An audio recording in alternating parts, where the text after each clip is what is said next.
صوفیاء ہیں نا اللہ کے نیک بندے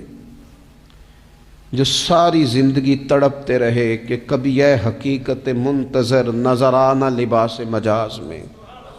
کبھی مالک ایک دفعہ کبھی تیرا جلوہ ملے،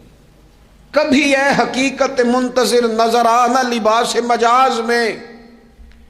لاکھوں سجدے تڑپ رہے ہیں میری جبین نیاز میں اور میں کہ دیکھو انہیں انعام ملنے لگا ہے، جو اس کی راہ کے سوالی تھے، جو اس کے رستے کے مسافر تھے، جو اسے پانا چاہتے تھے، جو اس کی دید کرنا چاہتے تھے، جو اسے ملنا چاہتے تھے۔ میرے رسول پاک علیہ السلام نے فرمایا روزہ دار کو دو خوشیاں ملیں گی، ایک خوشی اس وقت ملتی ہے جب وہ افطار کرتا ہے، اور فرمایا ایک خوشی اس وقت ملے گی جب وہ اپنے رب سے ملاقات کرے گا، جب وہ اس سے ملے گا تو اس وقت روزہ دار کو خوشی ہوگی۔ میرے دوستو